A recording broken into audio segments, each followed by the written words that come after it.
Good morning. எல்லாருக்கும் இனிய காலை வணக்கம். ஒரு வழியாக வாரத்தோட இறுதி நாளுக்கு வந்தாச்சு. அதாவது ஃப்ரைடே நம்மளுடைய ஃபேவரட்டான டே வந்தாச்சு இல்லையா? ஏன்னா சாட்டர்டே சண்டே வீக்கெண்ட் இல்லையா? ஸோ இன்றைக்கி ரொம்ப ஜாலியாக இருப்பீங்க. இன்றைக்கி நம்ம பார்க்க போகிற ஒரு டாபிக் என்னென்னா, ஒவ்வொரு நாளும் ஒவ்வொரு டாபிக் பேசும். இன்றைக்கி நம்ம பேச போகிறது என்னென்னா, நம்ம செலுத்தாத மறைமுகமான வரிகள், அதாவது அன்சீன் டாக்ஸஸ், அதை பற்றி தான் பேச போகிறோம். இன்றைக்கி நம்ம பார்க்க போகிறது தினமும் நம்ம கட்டிகிட்டு இருக்கிற ஆனால் நம்ம கணக்கு வழக்கிலே வராத ஒரு மறைமுகமான டேக்ஸ், அதாவது ஒரு ஹைடாக இருக்கிற ஒரு டேக்ஸ் பற்றின விஷயம் தான் பேச போகிறோம். நம்ம ஒரு பொருள் வாங்கும்போது ஜிஎஸ்டி கட்டுறோம், டேக்ஸ், இன்கம் டேக்ஸ் கட்டுறோம், இதெல்லாம் நமக்கு தெரியும். ஆனால் நம்ம தினமும் செலுத்துகிற 3 மிகப்பெரிய வரிகள் பற்றி நமக்கு தெரியுமா? என்ன சொல்கிறாங்கன்னு யோசிக்கிறீங்களா? ஃபஸ்ட்டு என்னென்னா அப்பாலஜி டேக்ஸ், அதாவது மன்னிப்பு வரி, தப்பே பண்ணாமல் நம்ம செலுத்துகிற வரி. 2வது கம்பேரிசன் டேக்ஸ், அதாவது அது எப்படி தமிழில் சொல்கிறது, ஒருத்தர் கூட கம்பேர் பண்ணிக்க ஒப்பிடுறது, மற்றவங்களை பார்த்து நம்ம செலுத்துகிற வரி. 3வது நோ அப்படிது நோ வரி, அதாவது என்ன சொல்லலாம், எல்லாத்துக்கும் நோ சொல்லாமல் எஸ் அப்படின்னு சொல்லி அக்செப்ட் பண்ணிட்டு போயிட்டு போகிறது இல்லையா?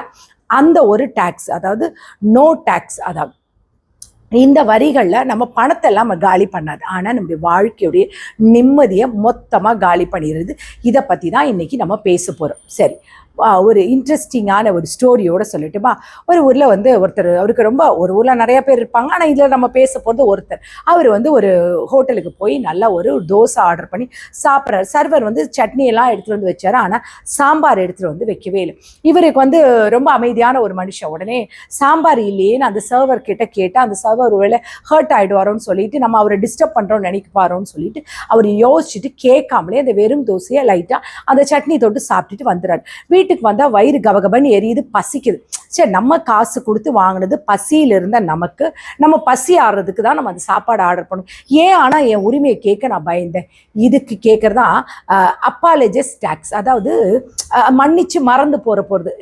80% பேர் நம்ம ஊரில் எப்படின்னா சாரின்னு கேட்பாங்க, தப்பாக எடுத்துக்காதீங்க சாரிங்கன்னு சொல்லிட்டு தன்னுடைய உரிமையை விட்டு கொடுப்பாங்க.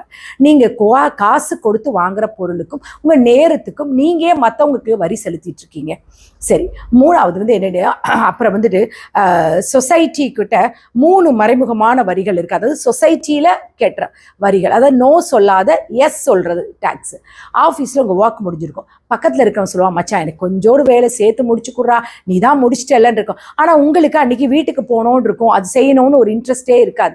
ஆனாலும் வேறு வழி இல்லாமல் இவன் தப்பாக நினச்சிடுவானோ, இல்லைன்னு சொன்னால் நம்ம கெட்டவன் ஆகிடுவானோ, சரின்னு சொல்லிட்டு அவங்க வேலையை நம்ம செஞ்சு முடிப்போம். உங்கள் சொந்த உங்கள் சொந்த நேரத்தை மற்றவங்களுக்காக வரியாக நீங்கள் கொடுக்குறீங்க. அடுத்தது என்ன தெரியுமா? மற்றவங்க என்ன நினைப்பாங்களோன்ற ஒரு டேக்ஸ், அதாவது சோஷியல் ஸ்டேட்டஸ் டேக்ஸ். அதாவது ஒரு ஃபங்க்ஷனுக்கு போகிறோம், நம்மக்கிட்ட நல்ல ட்ரெஸ் இருக்கும், ஜுவல்ஸ் எல்லாம் இருக்கும், ஆனாலுமே நம்ம என்ன பண்ணோம், ஐயோ இந்த ட்ரெஸ்ஸில் போனால் நம்மளை அவங்க தப்பாக நினச்சிவாங்களோ, நமக்கு அந்த ஸ்டேட்டஸ் இல்லை நினச்சிவாங்கன்னு சொல்லிட்டு உடனே வாங்கியாவது அந்த ஒரு நாள் கூத்துக்கு எத்தனையோ பேர் புதுசாக ஒரு ட்ரெஸ்ஸோ இல்லை ஏதோ ஒரு பொருளை வாங்கிட்டு போவாங்க. இது நம்ம சமூகத்துக்கு, சொசைட்டிக்கு செலுத்துகிற அன்வான்ட் டேக்ஸ். 3வது கம்பேரிசன் டாக்ஸ், அதாவது சொல்லுவாங்க, நம்மக்கிட்ட ஒரு நல்ல பைக் இருக்கும், நல்லா தான் ஓடும், ஆனால் பக்கத்து வீட்டுக்காரன் ஒரு புது கார் வாங்கிட்டான்னொடனே நம்ம பைக்கு மேலே நமக்கே ஒரு வெறுப்பு வந்துடும் இல்லையா? அவனுடைய பெருமையை பார்த்து நம்மளை அறியாமலே நமக்குள்ள ஒரு மன உளைச்சல் வரும், அதுக்குரிய டேக்ஸ் கட்டுவோம். ஆனால் நிஜ வாழ்க்கையில் ஒரு கதை சொல்லட்டுமா? ஒரு ஊரில் ஒரு மூட்டை தூக்குற ஒரு தொழிலாளி இருந்தார். அவர் தினமும் தலையில் ஒரு பெரிய மூட்டையை தூக்கிக்கிட்டு போயிட்டே இருந்தார். ஒரு நாள் ஒரு பெரிய பணக்காரர் அவரை பார்த்து கேட்டார், ஏன்பா இந்த மூட்டையை கொஞ்சம் கீழே வச்சுட்டு கொஞ்சம் ரிலாக்ஸ் பண்ணிட்டு போக வேண்டியது தானே அப்படின்னு கேட்டார். அதுக்கு அந்த ஒர்க்கர் சொன்னார், ஐயா இந்த மூட்டை என் தலையில் இருக்கும்பொழுது எனக்கு பாரமாக தெரியல, ஆனால் இதை கீழே வச்சுட்டு திருப்பி தூக்கி வைக்கும் போது தான் எனக்கு ரொம்ப தூக்க முடியாத அளவுக்கு பாரமாக இருக்குது, அதனால தான் இறக்கி வைக்காமலே நான் போய்கிட்டே இருக்கேன். நம்மளும் அப்படிதான் இல்லையா? தேவையில்லை கவலைகள், மற்றவங்க சொன்ன வார்த்தைகள், செய்ய வேண்டிய கட்டாயத்தில் நம்ம எல்லாத்தையும் மூட்டையில தலையில வச்சுக்கிட்டு ஓடிக்கிட்டே இருக்கும். அதை கீழே இறக்கி வச்சுட்டாதான் நம்ம தோற்றுருவோமோ நினைச்சு அதுக்குரிய வரியை நம்ம ஆயுசுக்கும் செலுத்திக்கிட்டே இருக்கோம் இல்லையா? சரி, இதை ஏற்படுற தீமைகள் நன்மைகள், அதாவது குட் அண்ட் பேட் என்னன்றது பார்ப்போமா. இந்த வரி செலுத்த, அதாவது இந்த டேக்ஸ், இந்த மறைமுக டேக்ஸ், அதாவது இந்த ஹைடா பேட் எஃபெக்ட் என்ன தெரியுமா? யோசிச்சு பாருங்க. நம்ம தெரிஞ்சோ தெரியாமலோ இந்த 3 வரிகள், அதாவது மன்னிப்பு வரி, நோ சொல்லக்கூடாதுன்ற வரி, கம்பேரிசன் வரி, அதாவது அப்பாலஜிஸ், நோ சொல்லாது, அண்ட் கம்பேரிசன் வரி. இதனால என்ன ஆகுது? நம்ம தொடர்ந்து பண்ணிக்கிட்டே இருக்கும் பொழுது நம்ம லாஸ் ஆஃப் செல்ஃப், எப்படி சொல்றது, ரெஸ்பெக்ட், அதாவது லாஸ் ஆஃப் செல்ஃப் ரெஸ்பெக்ட், நம்மளுடைய சுயமரியாதை ஸ்லோவா நம்ம கூட இறங்கிட்டே இருக்கும். ஏன்னா தப்பே பண்ணாம நம்ம சாரி கேட்டே இருக்கிறதால ஒரு கட்டத்துல இந்த உலகமே நம்மளை மதிக்காது. நம்ம என்ன சொன்னாலும் இவன் கேட்டுப்பான், இவனுக்குன்னு எந்த ஒப்பீனியனும் கிடையாதுப்பா, நம்ம எது சொன்னாலும் நம்மள ஒரு ஆப்ஜெக்ட் மாதிரி பார்க்க ஆரம்பிச்சுவாங்க. மற்றவங்க முன்னாடி உங்களுடைய மதிப்பு குறையிறத விட உங்க கண்ணாடியிலே உங்களை பார்க்கும்பொழுது உங்களுக்கே வந்துட்டு உங்க மேல ஒரு மரியாதை இல்லாம போயிடும். சரியா? அடுத்து எமோஷனல் பேக்ரப்ட்ஸ்ன்னு சொல்லுவாங்க. அதாவது என்னன்னா மன சோர்வு, அதாவது எமோஷனல் பேர்ன் அவுட்னு கூட சொல்லலாம். இது காசு பணத்துல திவால் ஆகிறத விட கொடுமையான விஷயம். மனசளவுல திவால் ஆகுது, அதான் பேங்க்ரப்ட்ஸ்ன்னு சொல்றேன். காலையில முழிச்சதுல இருந்து ராத்திரி தூங்க போற வரைக்கும் மற்றவங்களை சந்தோஷப்படுத்தணும், திருப்திப்படுத்தணும்னு ஓடிக்கிட்டே இருந்தா ஒரு கட்டத்துல நம்ம மூளை நம்ம கிட்ட ஸ்ட்ரைக் பண்ண ஆரம்பிச்சிடும். ஏய், உனக்காக நீ எப்போ பண்ணுவ, நீ யாருக்காக வாழ்ற, நீ ஏன் வாழ்றன்னு கடுமையான ஒரு சலிப்பும் மன அழுத்தமும் நமக்கு வர ஆரம்பிச்சிடும். அதனால நமக்குள்ள ஒரு டிப்ரெஷன் மோடு வந்து நம்மளுடைய சொந்த ட்ரீம்ஸ்க்கெல்லாம் வந்து அதுக்கடுத்தனா நம்முடைய சொந்த ட்ரீம்ஸ்க்கு வந்து நம்ம வந்து கல்லறை கட்டிடும். அதாவது நம்ம ஒரு பிடிக்காத விஷயத்த சரின்னு சொல்லி நம்ம வேலையை செய்யும் பொழுது நம்ம வாழ்நாளுடைய பெரும் பகுதியை நம்ம மற்றவங்களுக்காகவே வாழ்ந்துடும். குடும்பத்துக்காக வச்சுக்கலாம், வேற ஃப்ரெண்ட்ஸ்க்காக வச்சுக்கலாம். கடைசியில உங்க சொந்த ட்ரீம்ஸ் இருக்கு இல்லையா, அது உங்க குடும்பத்துக்கு ஒதுக்குற நேரமோ இல்லாமலே போயிடுது. சரி, இதனால ஏற்படுற நன்மைகள்னு ஏதாவது இருக்கா? சுயமரியாதையோட வாழ்ந்த என்ன கிடைக்கும் தெரியுமா? இந்த டாக்ஸ் எல்லாம் கெட்டாம சுயமரியாதையோட வாழ்ந்தா போதுண்டா சாமி, இனிமே யாருக்கும் எந்த தேவையில்லாத வரியும் கட்ட முடியாதுன்னு நீங்க வாழ ஆரம்பிச்சீங்கன்னா உங்க வாழ்க்கையில நடக்கிற அற்புதங்கள் என்ன தெரியுமா?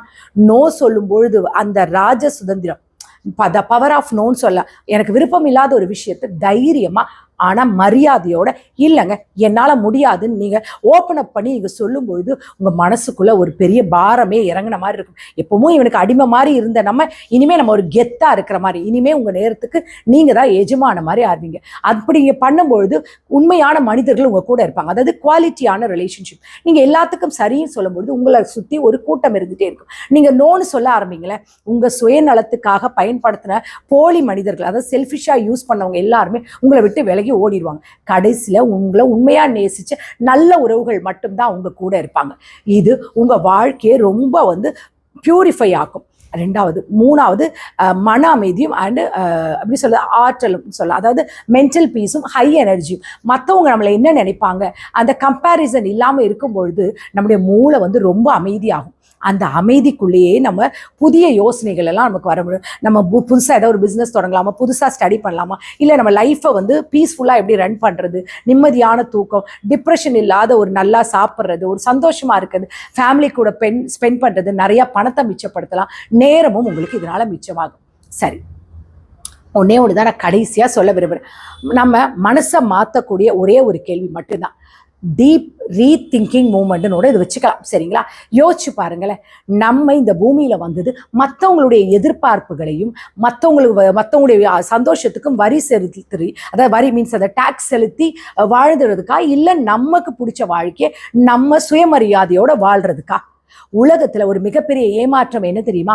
நம்ம கிட்ட இருக்கிற நேரத்தையும் அதோடைய சக்தியையும் நம்ம வந்து மற்றவங்களுக்காக, அது சொசைட்டியோட ஃபேக்கான ஒரு கௌரவத்துக்காக நம்ம செலவழிச்சுட்டு வயசான காலத்துல ஐயோ நம்ம அன்னைக்கே நம்ம அப்படி செஞ்சிருக்கலாமே, நம்ம பிடிச்ச மாதிரி வாழ்ந்திருக்கலாமே, அன்னைக்கே நான் இப்படி இருந்திருக்கலாமே, அன்னைக்கே நான் தைரியமா வேண்டான்னு சொல்லியிருக்கலாமே நீங்க வருத்தப்படுறதை விட நம்ம அது கவர்மெண்ட் கெட்டுற டாக்ஸ் கூட ஏதாவது சட்டங்கள்லாம் போட்டு குறைக்க முடியும். ஆனா நம்ம மனசுக்கும் இந்த சொசைட்டிக்கும் நம்ம தெரியாம கெட்டுற நம்மளுடைய இந்த எமோஷனல் டாக்ஸஸ் இருக்கு தெரியுமா, அந்த உணர்ச்சி வரிகள் நம்ம நினைச்சா மட்டும்தான் நிறுத்த முடியும்.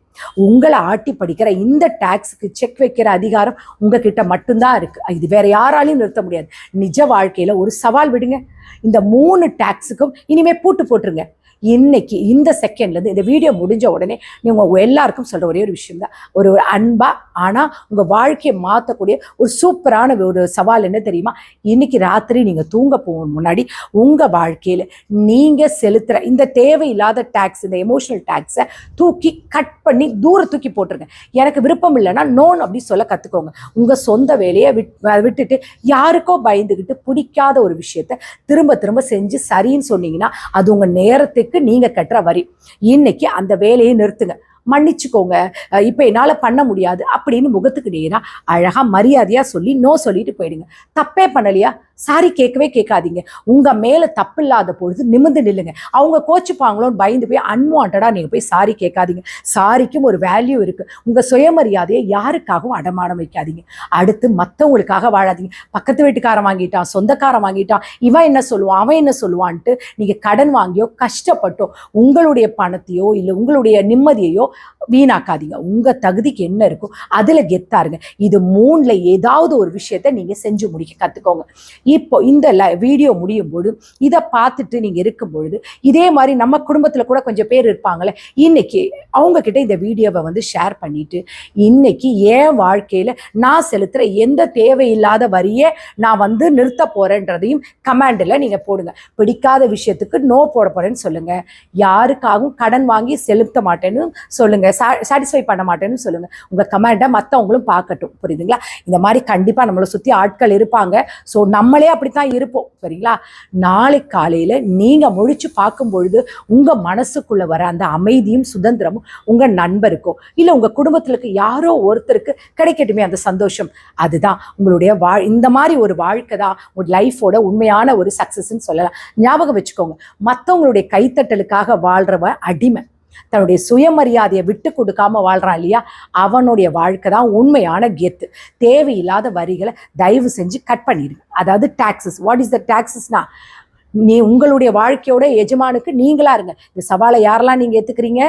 நாளைக்கு மறுபடியும் வேறொரு வீடியோவில் சந்திக்கிறேன். பட் ஆனால் மறுபடியும் சொல்கிற தேவையில்லாத டேக்ஸை கட் பண்ணுங்கன்னா கவர்மெண்ட்டுக்கு கட்டுற டேக்ஸ் இல்லைங்க. உங்களுக்கு நான் பர்சனலாக சொன்னேன் பார்த்தீங்களா, no tags, apologies tags, comparison tags. இது 3ஐயும் கட் பண்ணிவிட்டு நீங்களாக வாழுங்க. இந்த நாள் உங்களுக்கு இனிய நாளாக இருக்குன்னு கடவுளை வேண்டிக்கிறேன். Take care, bye, love you all.